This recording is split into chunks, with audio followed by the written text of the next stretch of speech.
بسم الله الرحمن الرحيم ياسين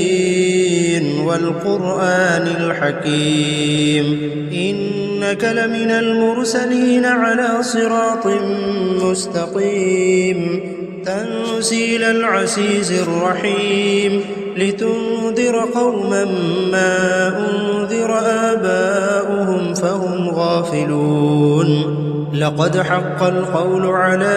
أكثرهم فهم لا يؤمنون إنا جعلنا في أعناقهم أغلالا فهي إلى الأذقان فهم مقمحون وجعلنا من بين أيديهم سدا ومن خلفهم سدا فأغشيناهم فهم لا يبصرون وسواء عليهم أأنذرتهم أم لم تنذرهم لا يؤمنون إنما تنذر من اتبع الذكر وخشي الرحمن بالغيب فبشره بمغفرة وأجر كريم إنا نحن نحيي الموتى ونكتب ما قدموا وآثارهم وكل شيء أحصيناه في إمام مبين واضرب لهم مثلا أصحاب القرية إذ جاءها المرسلون إذ أرسلنا إليهم اثنين فكذبوهما فعززنا بثالث فقالوا إنا إليكم مرسلون قالوا ما أنتم إلا بشر مثلنا وما أنزل الرحمن من شيء إن أنتم إلا تكذبون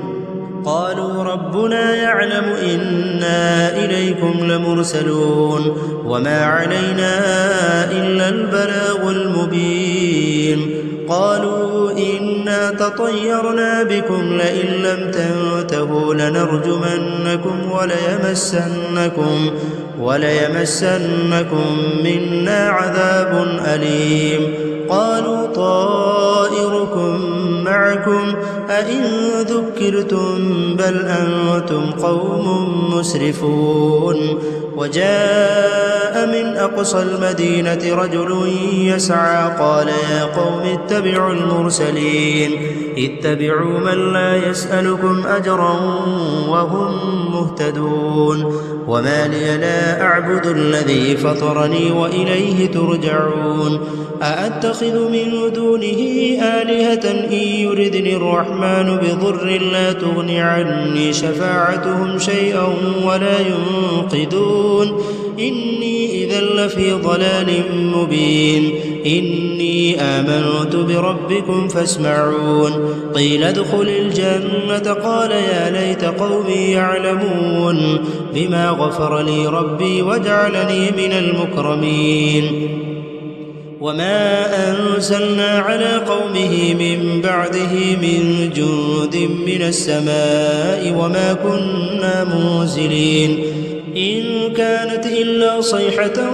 واحدة فإذا هم خامدون يا حسرة على العباد ما يأتيهم من رسول إلا كانوا به يستهزئون ألم يروا كم أهلكنا قبلهم من القرون أنهم إليهم لا يرجعون وإن كل لما جميع لدينا محضرون وآية لهم الأرض الميتة وأحييناها وأخرجنا منها حبا فمنه يأكلون وجعلنا فيها جنات من نخيل وأعناب وفجرنا فيها من العيون ليأكلوا من ثمره وما عملته أيديهم أفلا يشكرون سبحان الذي خلق الأزواج كلها مما تنبت الأرض ومن أنفسهم ومما لا يعلمون وآية لهم الليل نسلخ منه النهار فإذا هم مظلمون والشمس تجري لمستقر لها ذلك تقدير العزيز العليم والقمر قدرناه منازل حتى عاد كالعرجون القديم لا الشمس ينبغي لها أن تدرك القمر ولا الليل سابق النهار وكل في فلك يسبحون وآية لهم أنا حملنا ذريتهم في الفلك المشحون وخلقنا لهم من مثله ما يركبون وإن نشأ نغرقهم فلا صريخ لهم ولا هم ينقذون إلا رحمة منا ومتاعا إلى حين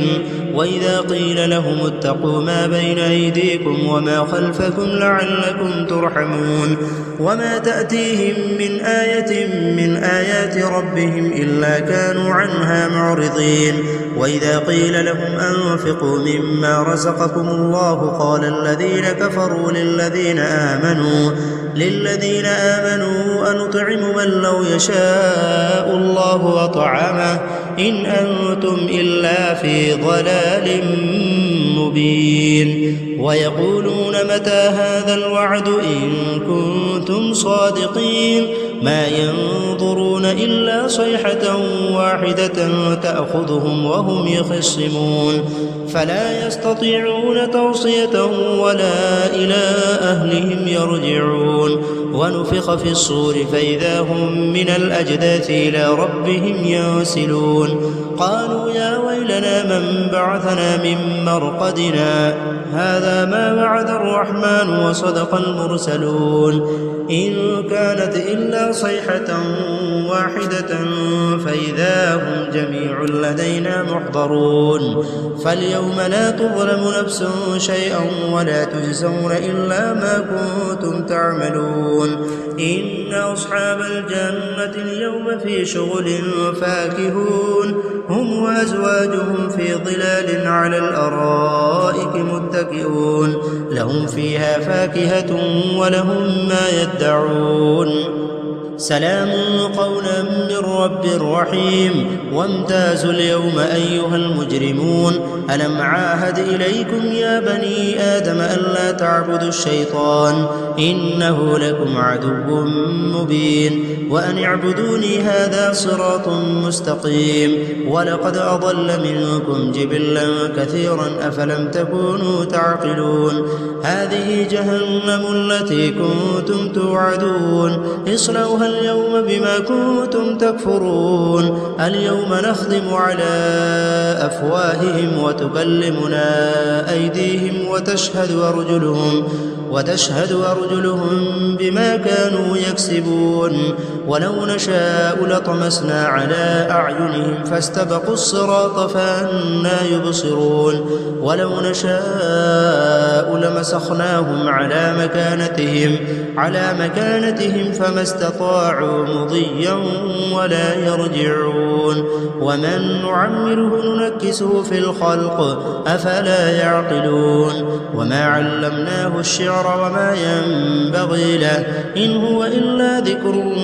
وقرآن مبين لينذر من كان حيا ويحق القول على الكافرين أولم يروا أنا خلقنا لهم مما عملت أيدينا أنعاما فهم لها مالكون وذللناها لهم فمنها ركوبهم ومنها يأكلون ولهم فيها منافع ومشارب وفلا يشعرون واتخذوا من دون الله آلهة لعلهم ينصرون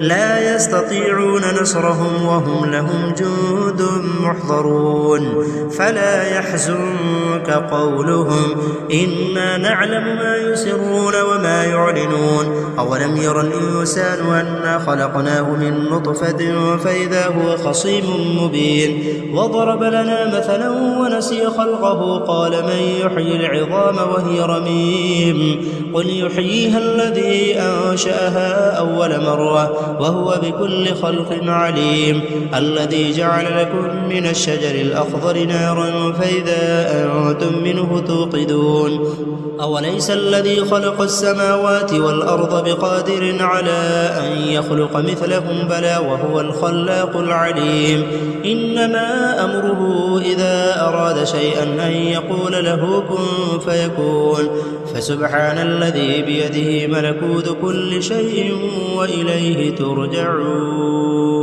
بسم الله الرحمن الرحيم الرحمن علم القرآن خلق الإنسان علمه البيان الشمس والقمر بحسبان والنجم والشجر يسجدان والسماء رفعها ووضع الميزان ألا تطغوا في الميزان وأقيموا الوزن بالقسط ولا تخسروا الميزان والأرض وضعها للأنام فيها فاكهة والنخل ذات الأكمام والحب ذو العصف والريحان فبأي آلاء ربكما تكذبان خلق الإنسان من صلصال كالفخار وخلق الجان من مارج من نار فبأي آلاء ربكما تكذبان رب المشرقين ورب المغربين فبأي آلاء ربكما تكذبان مرج البحرين يلتقيان بينهما برزخ لا يبغيان فبأي آلاء ربكما تكذبان يخرج منهما اللؤلؤ والمرجان فبأي آلاء ربكما تكذبان وله الجوار المنشآت في البحر كالأعلام فبأي آلاء ربكما تكذبان كل من عليها فان ويبقى وجه ربك ذو الجلال والإكرام فبأي آلاء ربكما تكذبان يسأله من في السماوات والأرض كل يوم هو في شأن فبأي آلاء ربكما تكذبان سنفرغ لكم أيها الثقلان فبأي آلاء ربكما تكذبان يا معشر الجن والإنس إن استطعتم أن تنفذوا من أقطار السماوات والأرض فانفذوا لا تنفذون إلا بسلطان فبأي آلاء ربكما تكذبان يرسل عليكما شواظ من نار ونحاس فلا تنتصران فبأي آلاء ربكما تكذبان فإذا انشقت السماء فكانت وردة كالدهان فبأي آلاء ربكما تكذبان فيومئذ لا يسأل عن ذنبه إنس ولا جان فبأي آلاء ربكما تكذبان يعرف المجرمون بسيماهم فيؤخذ بالنواصي والأقدام فبأي آلاء ربكما تكذبان هذه جهنم التي يكذب بها المجرمون يطوفون بينها وبين حميم آن فبأي آلاء ربكما تكذبان ولمن خاف مقام ربه جنتان فبأي آلاء ربكما تكذبان ذواتا أفنان فبأي آلاء ربكما تكذبان فيهما عينان تجريان فبأي آلاء ربكما تكذبان فيهما من كل فاكهة زوجان فبأي آلاء ربكما تكذبان متكئين على فرش بطائنها من استبرق وجنى الجنتين دان فبأي آلاء ربكما تكذبان فيهن قاصرات الطرف لم يطمثهن إنس قبلهم ولا جان فبأي آلاء ربكما تكذبان كأنهن الياقوت والمرجان فبأي آلاء ربكما تكذبان هل جزاء الإحسان إلا الإحسان فبأي آلاء ربكما تكذبان ومن دونهما جنتان فبأي آلاء ربكما تكذبان مدهامتان فبأي آلاء ربكما تكذبان فيهما عينان نضاختان فبأي آلاء ربكما تكذبان فيهما فاكهة ونخل ورمان فبأي آلاء ربكما تكذبان فيهن خيرات حسان فبأي آلاء ربكما تكذبان حور مقصورات في الخيام فبأي آلاء ربكما تكذبان لم يطمثهن إنس قبلهم ولا جان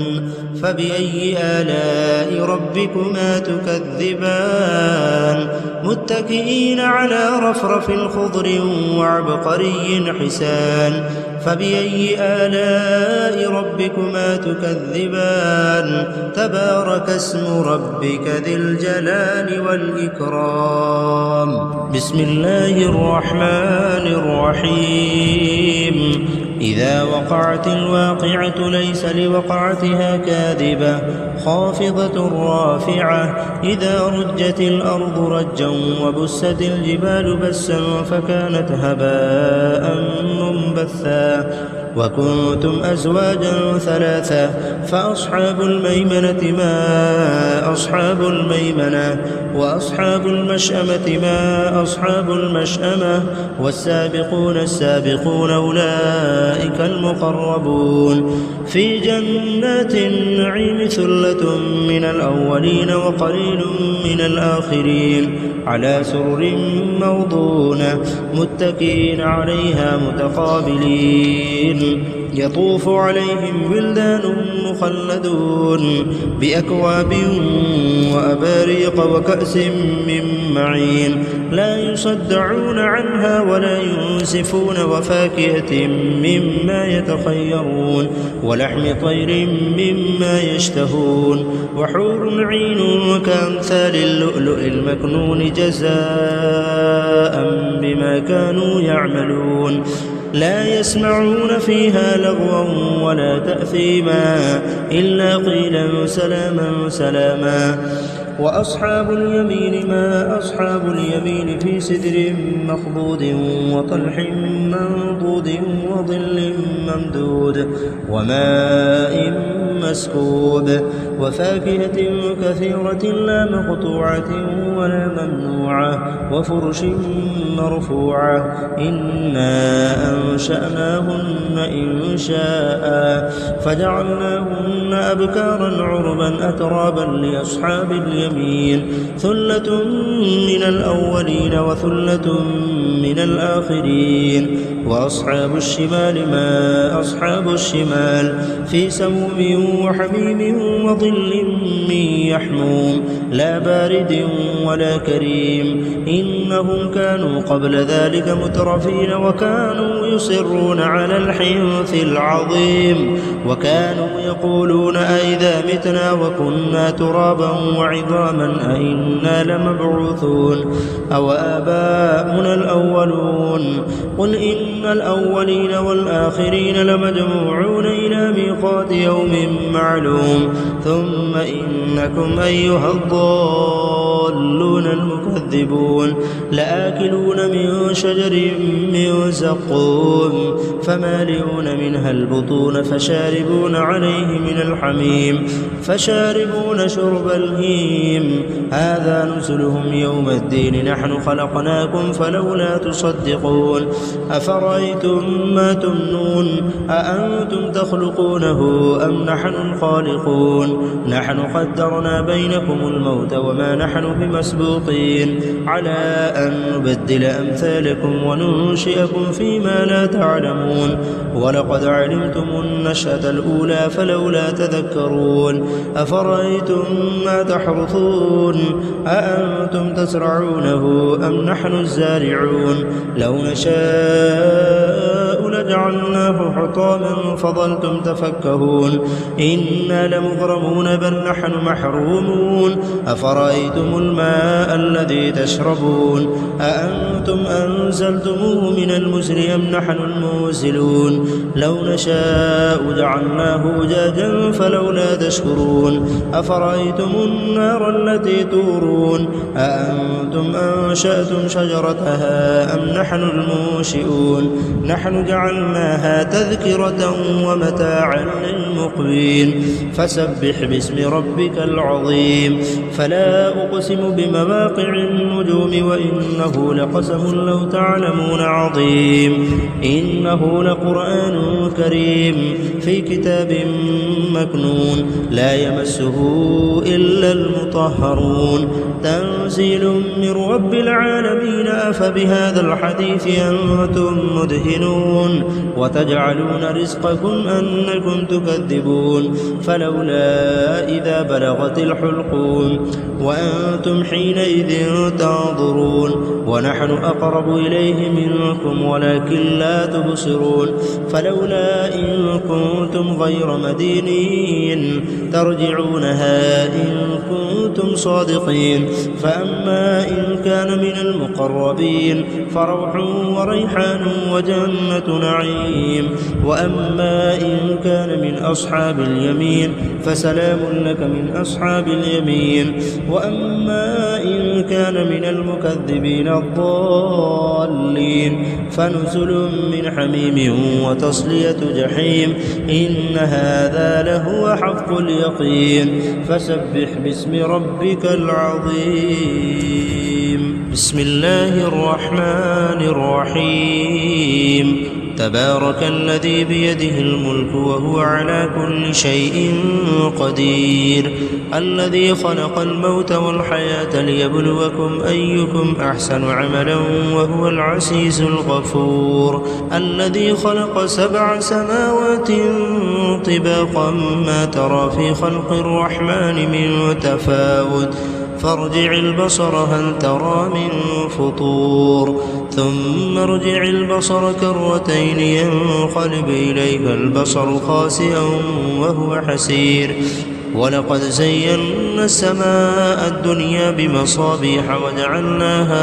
وجعلناها رجوما للشياطين وأعتدنا لهم عذاب السعير وللذين كفروا بربهم عذاب جهنم وبئس المصير إذا ألقوا فيها سمعوا لها شهيقا وهي تفور تكاد تميز من الغيظ كلما ألقي فيها فوج سألهم خزنتها ألم يأتكم نذير قالوا بلى قد جاءنا نذير فكذبنا وقلنا ما نزل الله من شيء إن أنتم إلا في ضلال كبير وقالوا لو كنا نسمع أو نعقل ما كنا في أصحاب السعير فاعترفوا بذنبهم فسحقا لأصحاب السعير إن الذين يخشون ربهم بالغيب لهم مغفرة وأجر كبير وأسروا قولكم أو اجهروا به إنه عليم بذات الصدور ألا يعلم من خلق وهو اللطيف الخبير هو الذي جعل لكم الأرض ذلولا فامشوا في مناكبها وكلوا من رزقه وإليه النشور أأمنتم من في السماء أن يخسف بكم الأرض فإذا هي تمور أم أمنتم من في السماء أن يرسل عليكم حاصبا فستعلمون كيف نذير ولقد كذب الذين من قبلهم فكيف كان نكير أولم يروا إلى الطير فوقهم صافات ويقبضن ما يمسكهن إلا الرحمن إنه بكل شيء بصير أمن هذا الذي هو جند لكم ينصركم من دون الرحمن إن الكافرون إلا في غرور أمن هذا الذي يرزقكم إن أمسك رزقه بل لجوا في عتو ونفور أفمن يمشي مكبا على وجهه أهدى أمن يمشي سويا على صراط مستقيم قل هو الذي أنشأكم وجعل لكم السمع والأبصار والأفئدة قليلا